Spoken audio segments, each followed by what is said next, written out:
दुनिया में इन दिनों तीसरे विश्व युद्ध की आहट सुनाई दे रही है। यूक्रेन से लेकर ताइवान तक परमाणु युद्ध की धमकी दी जा रही है। एटम बम से लैस चीन और पाकिस्तान से घिरा भारत एक परमाणु हथियार संपन्न राष्ट्र है। भारत के पास जमीन, हवा और पानी तीनों से ही परमाणु बम गिराने की क्षमता मौजूद है। अमेरिका के परमाणु वैज्ञानिकों ने भारतीय युद्धपोतों पर योग करने की तस्वीरों के आधार पर भारत के परमाणु हथियारों के सीक्रेट को लेकर बड़ा खुलासा किया है। वैज्ञानिकों ने इन तस्वीरों के आधार पर बताया है कि भारत ने अब समुद्र के अंदर छिपी रहने वाली परमाणु सबमरीन आधारित परमाणु मिसाइलों की ओर कदम बढ़ा दिया है। यही नहीं, भारत ने चुपके से अपनी पुरानी नौसैनिक परमाणु मिसाइल क्षमता को रिटायर कर दिया है। इससे अब भारत दुनिया के उन कुछ चुनिंदा देशों की लिस्ट में शामिल हो गया है जो सबमरीन से परमाणु हमला करने में सक्षम हैं। भारत के पास इस समय 172 परमाणु बम हैं।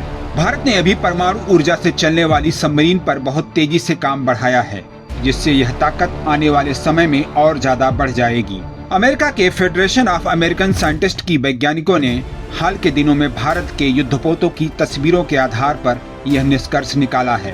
भारत के पास जब परमाणु ऊर्जा से चलने वाली बैलिस्टिक सबमरीन और सबमरीन से दागे जाने वाली मिसाइल नहीं थी, तब भारत ने इसका एक तोड़ निकाला था। भारतीय नौसेना ने पानी में अपनी परमाणु क्षमता को हासिल करने के लिए अपनी 2 ऑफशोर पेट्रोल वेसल में धनुष परमाणु मिसाइल को लॉन्च करने की क्षमता से लैस कर दिया था। धनुष भारत की एक कम दूरी तक मार करने वाली बैलिस्टिक मिसाइल है, जिसे युद्धपोत से दागा जा सकता है। यह पृथ्वी मिसाइल परिवार की ही एक सदस्य है।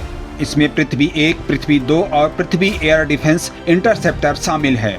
धनुष एक सिंगल स्टेज तरल ईंधन से चलने वाली मिसाइल है, जो परमाणु और परंपरागत दोनों ही तरीके के विस्फोटक ले जा सकती है। साल 2013 में सतह से सतह तक मार करने वाली इस मिसाइल का बंगाल की खाड़ी में सफल परीक्षण किया गया था। धनुष मिसाइल को नौसेना के सुकन्या क्लास युद्धपोतों में फिट किया गया है। यूरेशिया टाइम्स की रिपोर्ट के मुताबिक लड़ाई होने की स्थिति में इन दोनों ही भारतीय युद्धपोतों को चीन या पाकिस्तान के तटों के पास जाना पड़ता। इससे वे दुश्मन की नजर में आ जाते। दुश्मन उनकी पहचान करके उन पर हमला कर सकता था।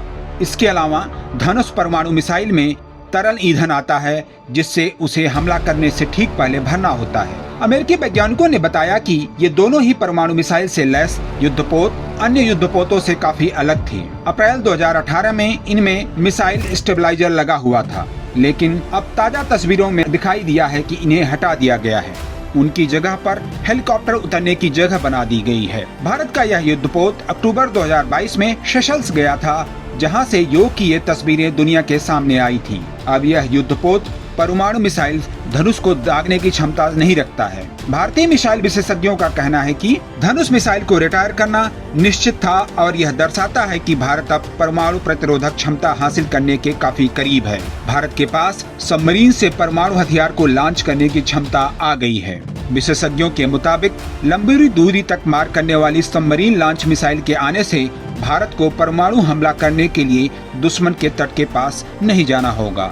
यही नहीं, अगर दुश्मन की ओर से परमाणु हमला होता है तो परमाणु ऊर्जा से चलने वाली सबमरीन और पर्याप्त दूरी तक मार करने वाली मिसाइलों के बचने की संभावना सबसे ज्यादा होगी।